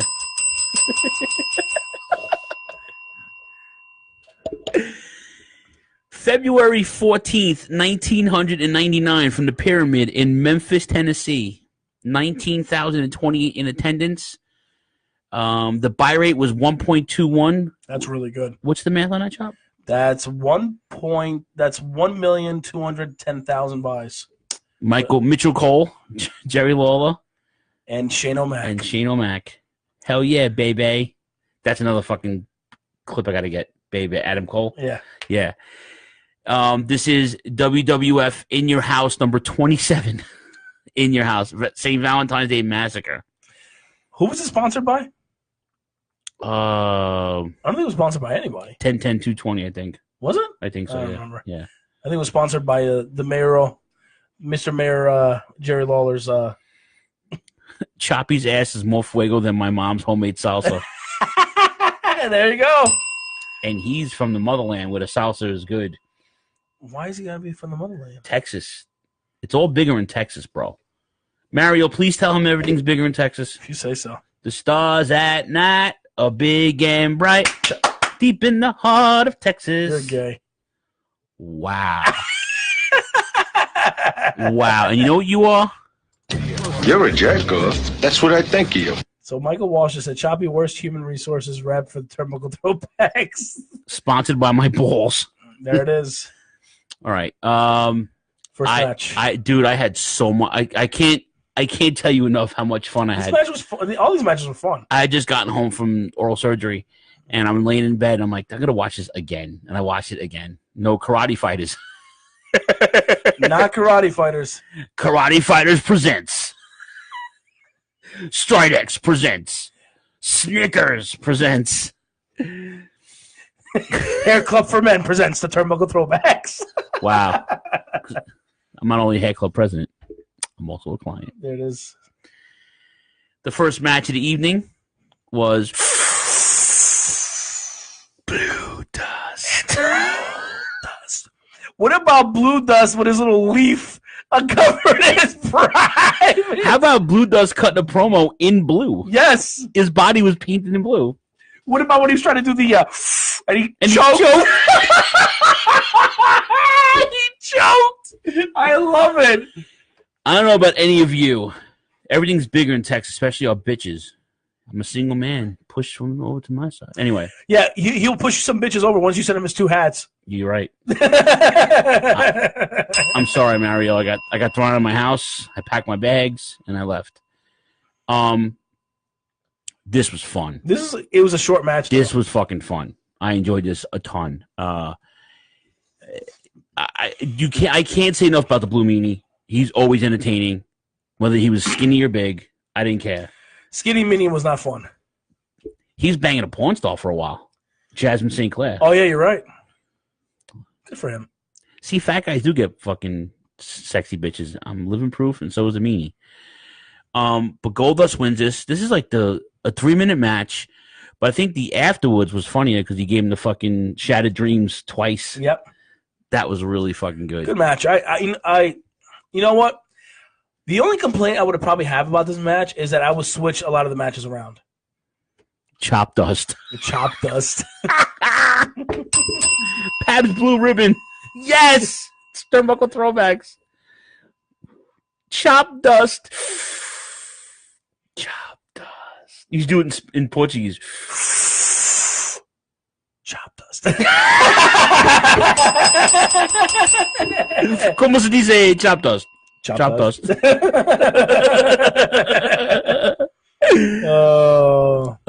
Yeah, just this was such a fun time to be a fan, man. 98, 99. It's a fun pay-per-view. This is fun, yeah. Better than the Royal Rumble, I must say. Of 99? Yes. Yeah. The Rumble was good, though. But the undercard was terrible. Oh, well. That goes without saying. Now, the next match is a lot of fun. Yeah, for the vacant hardcore title match. Now, these guys were friends. And now enemies. If anybody knows the story, Al Snow, not kayfabe, started a crew of guys called the Job Squad. And these guys were all talented wrestlers who just jobbed a lot to other superstars. If I'm not mistaken, it was Al Snow, Hardcore Holly, Too Cold Scorpio, Gilbert, somebody else. Stevie Richards, I think, was in the Job Squad. And Blue Meanie. And Blue Meanie. Yep. But, yeah, this was, and now they, and Bob Holly, they made a reference to Sparky Plug. Yes. That was fucking rich. But then, like, Michael Cole mentions that, Bob Holly, what does it say? Chop Dust equals T-shirt. I need some hardcore Photoshop people. If you guys can, seriously, if you guys design shirts, me and Choppy will submit them to Pro Wrestling Tees. Like I'm doing that Mook Tang shirt. If you guys want to do a fucking Chop Dust shirt, I'll have at it. Just make sure it's fucking dope and it's in high quality and email it to turnbucklethrowbacks1@gmail.com and we will put it on the page to have it printed. And what do you call it? If I'm not mistaken, Michael Cole says he had the Intercontinental title for a cup of coffee, and then he had a tag team title for a cup of coffee. I was like, first off, he was never IC champion. And he never drank that much coffee. And of course not. He drink a lot of juice. Yeah, lots of juice. Bob Holly. He wins the match by wrapping Al Snow in fencing near the Mississippi River. It was smart. Yeah. And Al Snow will fucking sell anything. He'll sell salt to a slug. That's how good Al Snow is. That's how Al Snow was one of those guys, man. And he had a really prolific run at the ECW title right before he left against Shane Douglas. He was supposed to win it. Yeah, I remember being at the arena when they were throwing the fucking heads in the ring and all that shit. Like, I don't know if people realize how good Al Snow. I'm taking nothing away from Bob Holly, of course. Because Bob Holly was a talent, but I don't think people realize how really good Al Snow was. I mean, yes. I mean, I don't know if you remember. I don't know if people know this, but Al Snow also wrestled for ECW in '94 when he was the what was that his gimmick? A Wrestling's Hidden Secret, I think it was, or something like that. Yeah, I forgot, but I know. And he wrestled like Benoit in classic matches, and it was good stuff. He was really, really good. Yep. And then, and for him to go up against Shane Douglas for the ECW title was amazing. And then such a good run, man. Yeah, he had such a good run, 100%. And so this was fun to watch. I enjoyed it. I wasn't a big fan of the hardcore title because I was still an ECW mark at that point. I'm really bitter that they were biting, them and WCW were biting all the fucking. They were signing all the rejects from the ECW, and then they were fucking just biting all their shit, And I was like, oh, yep. Because nobody did it like ECW. No, of course not. It's different. But I can appreciate the talent. Yeah. I appreciate Bob Holly and Al Snow. So that was a pretty good match. Next match, we have the Big Boss Man versus the not Naked Midian, but just Midian. So Taker is now with the Ministry, and he's in the back cutting his promo with his cult followers. With his cult followers, and he's telling Midian that he's got to step up now. He's the first one. They're going to take over in the whole 9 yards. And they mentioned Midian's real name, which is Dennis Knight. Dennis Knight.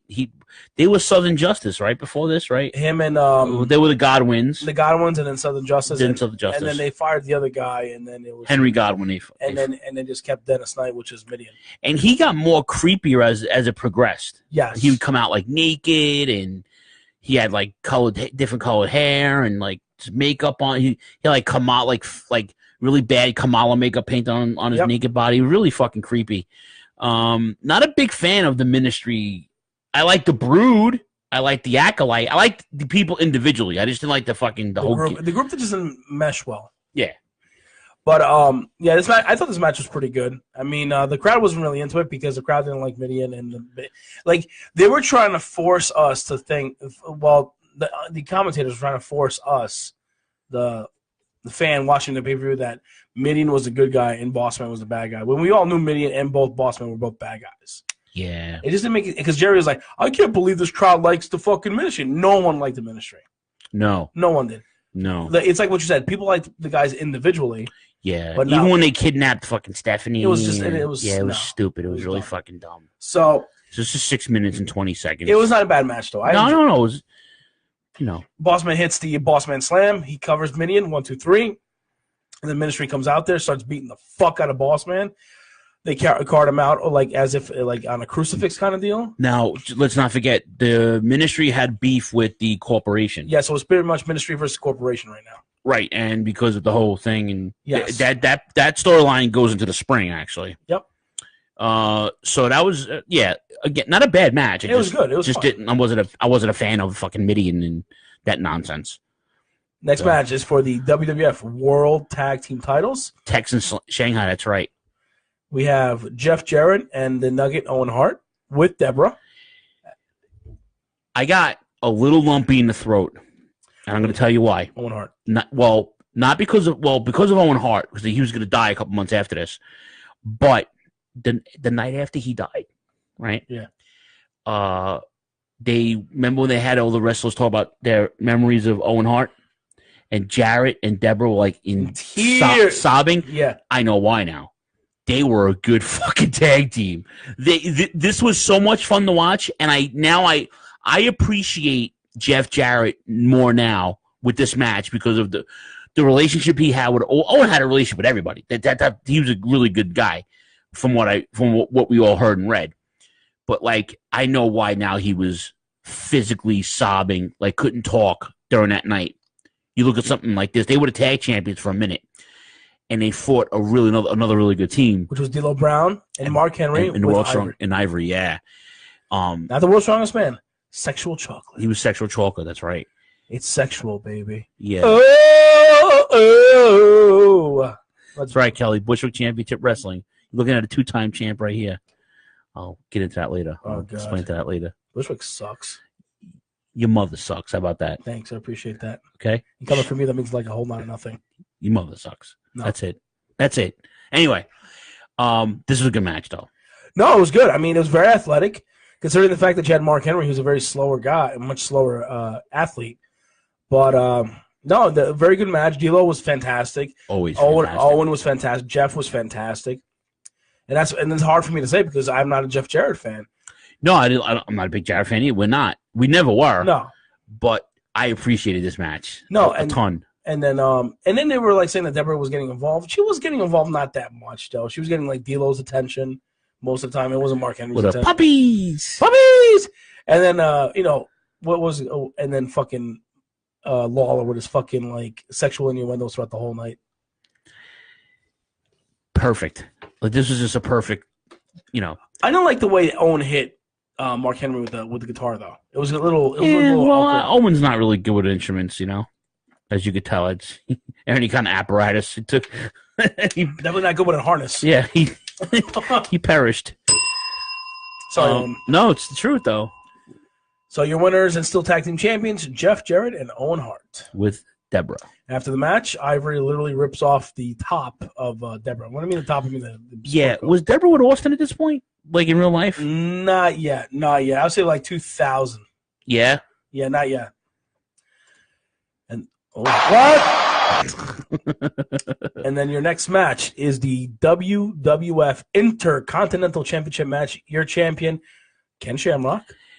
Against, hello, ladies. The porn star himself, Val Venus, with Ken Shamrock's sister, Ryan Shamrock. Fake sister. It doesn't matter. Right, but... So let me premise this, and whoever's new to Turnbuckle Throwbacks listening tonight, you guys all know that me and Choppy pick our the topic, but we don't talk about it until that night. We go over the actual pay-per-view, but we don't talk about our notes or our comments. So on the way here today, we were talking about how great this pay-per-view was. And I was like, I can't wait for tonight. Big show, da-da-da. And as soon as we mentioned this match, both of us talked about the same fucking spot. So now Billy Gunn is a special guest referee, like Choppy said. At this point, Ken Shamrock is the IC champ. Billy Gunn is on his tail for the title, giving Billy that push towards King of the Ring, and him also being IC champion at one point, which I'm still a big fan of. I always was. And Val Venus was one of those guys that you always knew the gimmick was over, but he would have looked better with gold, you know? So just to set up Billy Gunn and Ken Shamrock, Val Venus had to win this. So the angle was that Val Venus filmed an adult movie with Ryan Shamrock, Ken's sister. And she became progressively skankier and skankier every night. You know, every time she come out, her skirt was shorter, her fucking bra with her itty bitty titties was tighter, and whatever. You know, yeah. And apparently he was dating her at the time. Yeah, he was. And in storyline, they were siblings. Yeah, that was creepy. I forgot to mention that today. Yeah, but Shaylin brought up again. Weird, because. And I said this to Choppy today on the way here. I said, Ken Shamrock was good for his time. I felt like he fit right in. Even though he didn't cut a really good promo, and, you know, he really fucked up a spot. And if you noticed it, Choppy, why don't you tell him the spot we're talking about? So basically what happens is... Thank you, Mike. Thanks, Mike. Fuck you. Anyways. Mike knows what we're going to talk about. So basically what happened is Ken Shamrock has Val Venus in the ankle lock. Ryan Shamrock grabs Val Venus' hands and pulls him towards the ropes. Ken Shamrock loses his shit, goes outside, and she's like, "What the hell? Blood's thick in the water. How could you turn your back on me?" Then he says, "Slap me." And then she slaps him in the face. You could literally, everybody in the first 3 rows could hear that he said, "Slap me." In the car at the same time, Choppy and I looked at each other and said, "Slap me." Yes. That was fucking awesome.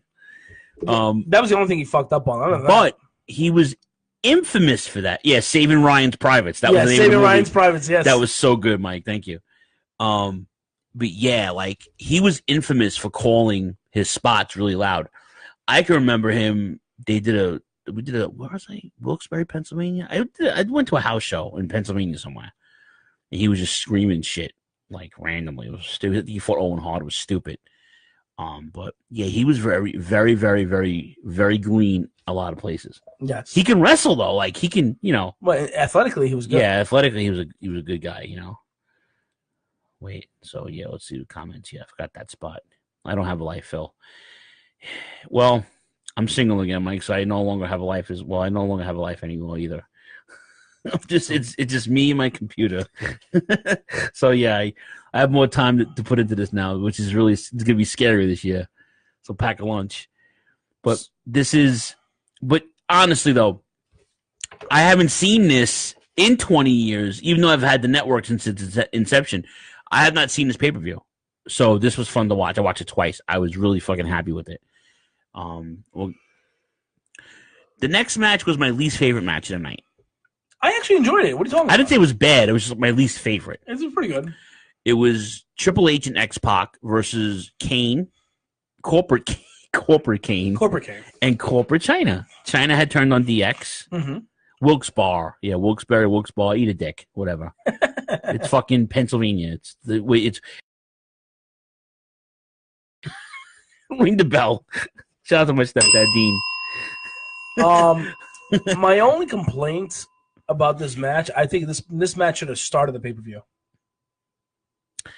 I'm more mad that China couldn't talk. Like, she tried. I mean, you know, she had the presence. She can somewhat wrestle. She was passable. Right. But, like, when she spoke, it was like, unless she's taking loads to the face a couple of years later, but other than that, she can't talk. You know what I'm saying? But it was weird seeing China not in DX. Yes. Because she started DX with HBK and Triple H. Triple H always good on the mic. X-Pac is amazing. But Shane McMahon is the X factor. Yep. Shane McMahon comes out screaming, carrying on, commentary. Talk about this a little bit. No, nothing you want to talk about a little bit? Oh yeah, sure. Okay. Basically, there's a spot in the match where I think it was Kane and Triple H are like fighting a little bit in the outside with the referee getting distracted, and China's in the corner, and X-Pac is about to nail China, and then all of a sudden, Shane McMahon nails X-Pac in the back of the head, and then pretty much forces X-Pac to run after Shane McMahon all the way to the back. Yeah. And all of a sudden, it's just pretty much Triple H and China in the ring by themselves, and Triple H is about to nail her with the fucking pedigree. And all of a sudden, here comes Corporate Kane. Corporate Kane. The big red retard. As my son will call him. Picks him up for the chokeslam, slams him, puts China and drapes her over Triple H. And and all of a sudden, Tim White came out of nowhere, magically. Yeah, magical Tim White. Yeah, magical Tim White. And then it was 1, 2, 3. China pinched Triple H. No, Shaolin. I didn't like Shane on commentary either because all he did was scream and I liked it. I like Shane McMahon. At the time, I know I liked it, but at the time I hated it. It was annoying. Yeah, it was annoying. I have to agree with Shaolin on that one. It's just weird. Just weird seeing China not in DX. It was just a weird thing, Well, that was a setup point. I know. I'm just that was a. I think this match should have happened at WrestleMania, where Triple H turns on X-Pac during the match and then joins Kane and China. China could sell sunglasses in a hut at the mall. Damn it! Wow. Okay, terrific. Oh yeah. Where's my okay, terrific? Where is it? There it is. Okay, terrific. Anyway. Meltzer alert. Meltzer alert. What not a rush. 3 3/4 stars Dave Meltzer gave this match. What's up with him in 3 3? What the fuck? Who knows? I think he used to fucking watch too much Star Search with Ed McMahon. Remember? 3 3/4 stars. You are correct, sir. Heyo. Were you too young for Star Search? You might have been. I remember Usher performing on Star Search. Yeah. Well, yes. Okay. Yeah, you're not that young to not see that. Appreciate that. Go fuck yourself. I'm just making sure you knew. Fuck you. Getting my drink on. X-Pac finally nailed China in the one in China. Okay. And X-Pac will later nail her later too. From me, I'm allowed one. Yep. You know what, Pastel?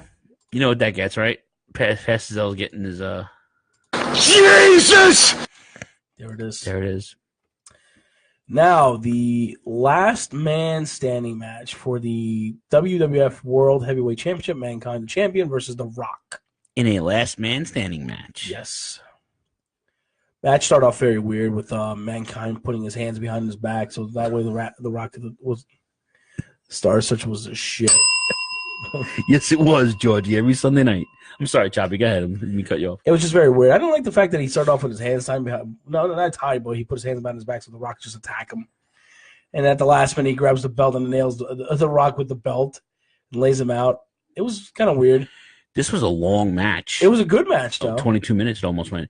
I'll tell you, watching this again, you know why Mick Foley is like almost crippled. He was a bump machine. Like I think his bump card was already used during '99. That's for you, Pastor. Choppy's an old soul with a stank rectum. Yes, there you go. That's true. That's very true. It's true. It is what it is. It was a draw. Yeah, everyone was pissed. They were like, bullshit. I think this is I mean, we got reactions from DX. The crowd was hot for DX, right? Correct. And Billy Gunn. Mm-hmm. The crowd was pissed. They were upset they didn't get a decisive winner. Really fucking pissed. They were hoping, like, man.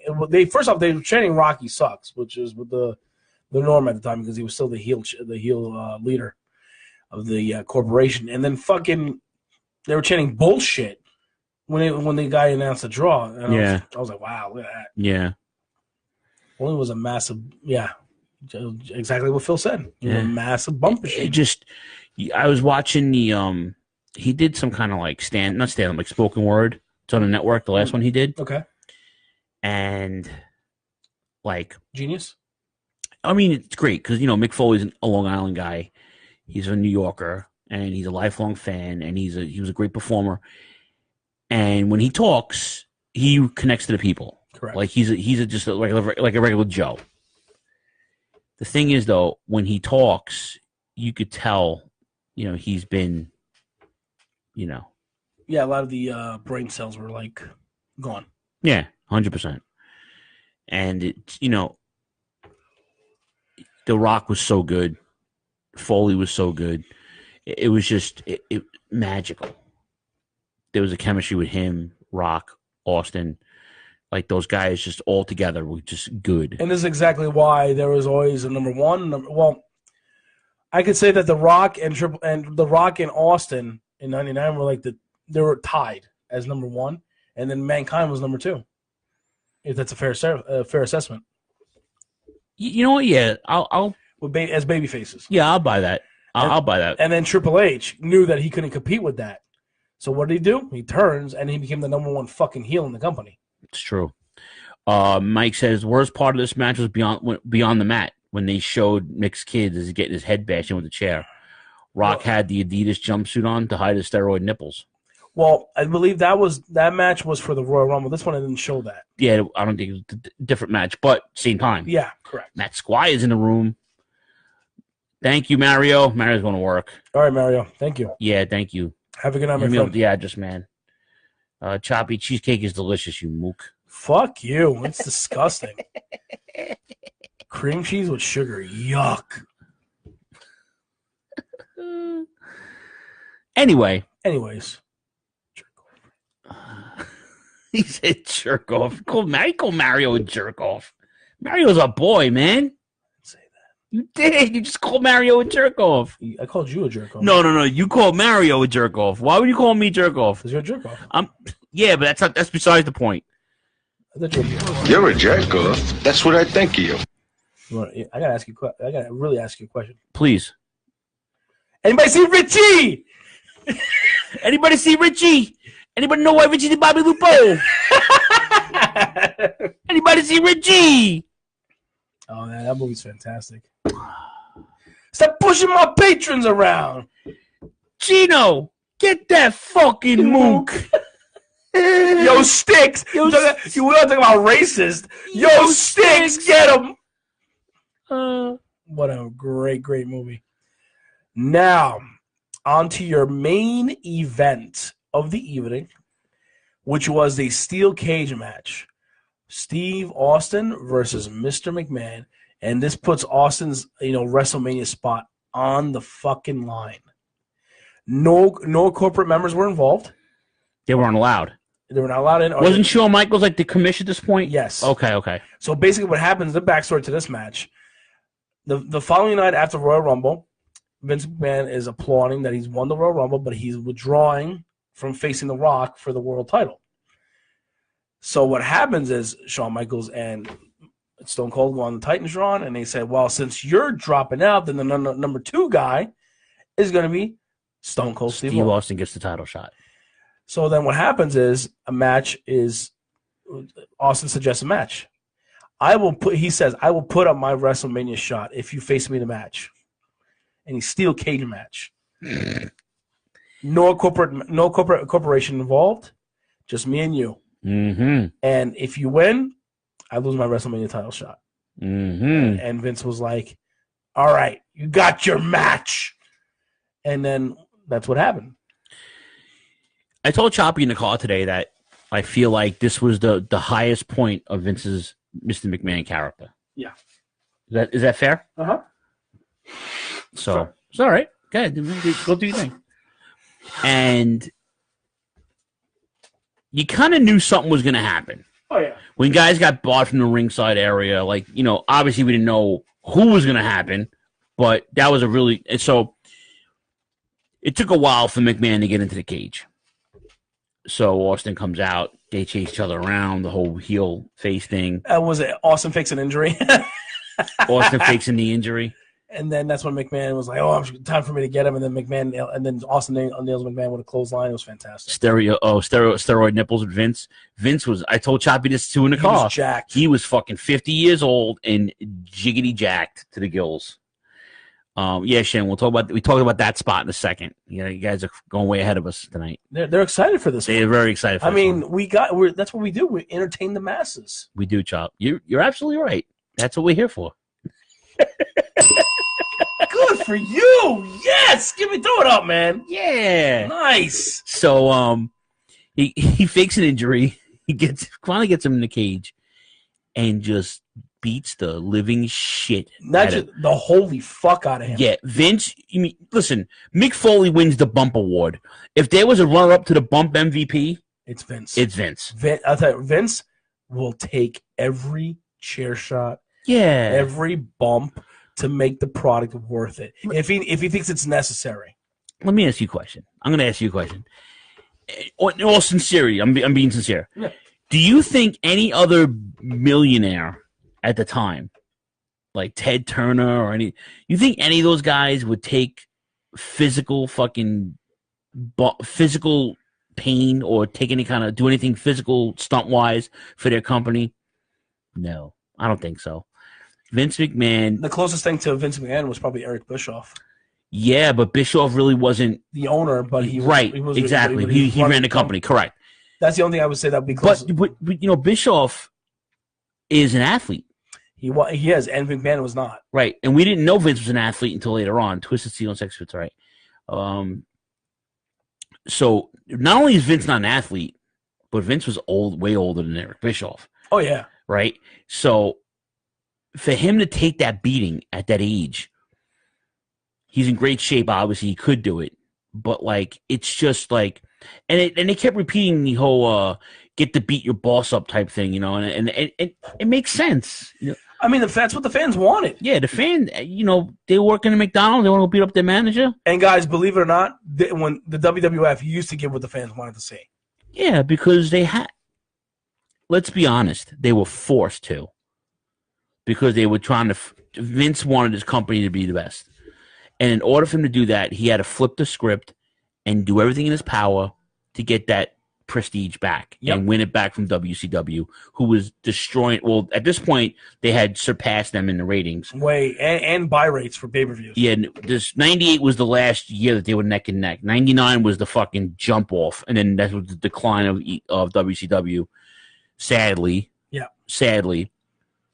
But Vince takes this beating, man. And then he takes that horrific bump onto the announce table where he just, instead of just being falling, he literally jumps. He jumps backwards onto the announce table. The announce table, and then they bring out the stretcher. I have to ask you a question: Did the medical staff do a good job? Hold on. You know what, Pastel? I know that guy who has a tower named after him on Fifth Avenue here in New York. I know he took a bump too, but not for his company. Not for the company. He did it for his own. He did it for Vince, his friend, as a favor. But not for his company. He wouldn't do it. That fucking guy, the wall guy, we'll call him the wall builder. We don't want to mention his name on the show. If we have to give him a name, we'll call him the Pompadour. Yeah, the Pompadour himself. The Pompadour himself. So that piece of shit. Anyways, Bruce Pritchard said Vince was in the gym in the ring for 7 months, 7 days a week before this. I wouldn't be surprised. I'm not surprised at all. Not surprised at all. So and then the stretcher comes out, and then they. Yeah, no, not a good job by Memphis EMS. And then Stone Cold said, "Fuck that shit," flips him over, drags his sorry ass back to the ring, puts a beating to him, and then as he's about to go over the ring, or over the cage, Vince gets on his knees, flips him the fucking bird, and Stone Cold's like, "Motherfucker!" Shakes his head like, "Son of a bitch, I gotta go goes back in there, beat you again." And then who happens to appear? It's Paul White. Paul White. And Michael's like, "It's Paul White," and we're like, "Who the fuck is Paul White?" All of a sudden, we see his faces. It's the fucking Giant from WCW. Fucking Giant. It's Andre the Giant's son. That bell. But let me just tell you something. Big Show was massive. Oh yeah, he wasn't really. He was always big. He was that size for a. He was 500 pounds for a long time, though. But you want to know something? Do you know how Black is supposed to be slimming? Not in this situation. He was Chop. You're over 7 feet tall. There's nothing appealing about anything. Like listen. When you're over with the NBA, when guys are 7 feet tall, they're also not 300 pounds like Shaq with 8% of body fat. When guys are 7 feet tall, they're normally like 200 pounds, 250. When you're 7 feet and 500 pounds, you're a big man. You're a big fucking dude. You see the size of his hands? They're huge. Right. Andre was the same way. You know, like there's nothing, you know, slimming about being 7 feet and 500 pounds. There's nothing slimming about that. So, Big Show puts a hurting. He puts a hurt on Austin, and then he throws him around the ring, and then it gets to some point that he puts him in a belly to back suplex maneuver. And then flings Austin into the cage, and the cage opens, and then Austin falls into the floor, and he wins. I remember when this first happened, I popped. That was one of the best endings in a cage match. Oh, yeah. Because he won the fucking match, but they were like their faces were the best. I think Big Show was really pissed, though. He was like, oh, my God, I fucked up. Mike says, do you guys think it was the right intro for Big Show? 100%. Oh, yeah, dude. I mean, how long do you think the Big Show was under that fucking ring? A couple hours. Bro, that must have sucked. Yeah. But, you know, it was the start of his new career. And yeah. It was the right move, obviously. Oh, yeah, 100%. Look what happened to him.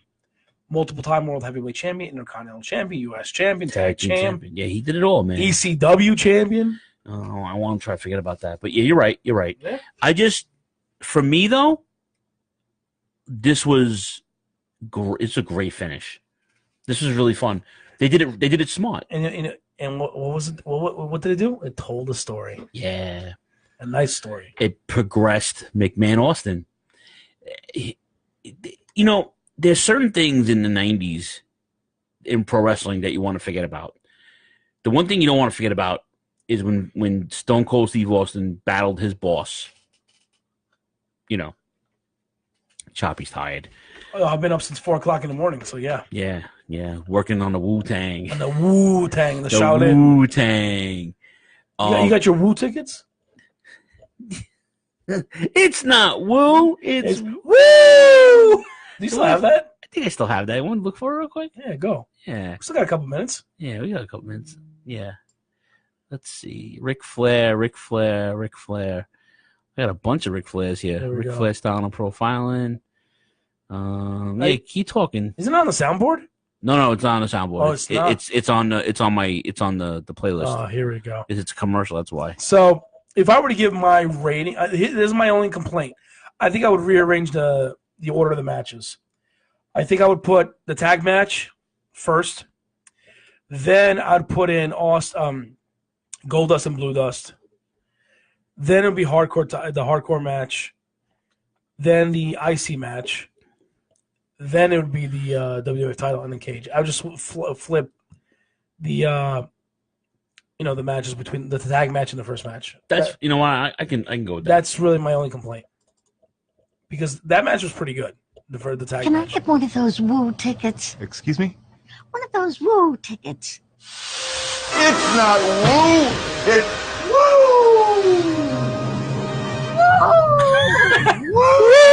Introducing Ric Flair's new Woo! Scratch-off ticket for the North Carolina Educational Lottery with a top prize of $100,000. It's enough to make anyone say, Woo! Woo! Woo! Woo! Woo! Woo! When you get off Space Mountain, you'll be like this. Flair was the man. Best match of the card? Probably Rock and Mankind, no? Yeah. That's the best match of the card. My second favorite was the Intercontinental match. That match was really good. Today's the 15th anniversary of Eddie Guerrero beating Brock Lesnar for the title. That was Backlash, right? No, that was No Mercy? One of those. And No Way Out. No Way. Oh, I knew it was a no somewhere. It definitely wasn't Fastlane. No. Fast Pass. Or Fast Pass. Fast Pass. Or Fast Track to the Backlash. No, man. I enjoyed that. I enjoyed that card. That was really fun. That Good was pay-per-view. Yeah. Good choice, buddy. No, 1999, buddy. Good choice, buddy. Thanks, pal. That's what I'm here for. No, I planned this whole month. That's what I'm here for. That's what you got to do something. We're gonna end the month off good though. Yeah. And we're gonna go right into March, which is WrestleMania. Whoa. Okie dokie. Are you ready to get the fuck out of here or what? Yeah, because I gotta go to sleep. I know you do, brother. Let's do it. Play some music. Really? 1999. Lit? I don't know. Whatever. Okay. Right? All right, so we're going to have a new shirt. TurnbuckleThrowbacks.com. ProWrestlingTees.com/TurnbuckleThrowbacks. Go to TurnbuckleThrowbacks.com. Get all the back content. You forget about the things I said when I was drunk. Join all the friends are connected there. Can I talk or you can sing? Go. RantyandRadio.com. ShiningWizardsNetwork.com. Social media gimmicks. Oh, wait a minute. What's the brackets for fucking Martin Luther King in the ring? Who are the last 8 guys? I don't know. I haven't been following. I'm sorry, Nick. He sent it to us tonight. Did he? Yeah. I didn't see it. Yeah, man. Too busy with the Wu-Tang. All right, so the last 8. We got Norman Smiley versus Ron Simmons, Booker T versus Abby, Pipo and Blackface versus Ernie Ladd.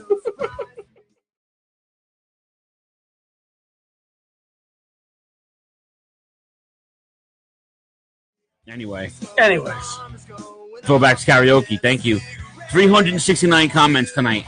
So? You guys are fucking awesome. You guys are awesome, really. Sincerely, thank you very much. Thank you for everybody tuning in on Facebook and on Rant EM Radio and on TuneIn. Thanks for all the downloads. The feedback has been amazing lately. Again, I'm excited. Choppy's excited. We got a lot of cool shit coming up for you guys. So keep it locked. G1, baby! We're doing meetups for WrestleMania weekend. Yes, we are. There's a bunch of stuff going on WrestleMania weekend. T for the win. Thank you. So, on behalf of my brother Choppy, I'm the Impact player, Mr. Philly Ray. He's the Mook master himself, the Mook Tang clan. Take care of yourselves, each other. Avoid the clap. Don't get arrested. Don't say those nasty words. Don't be a fucking jerk off.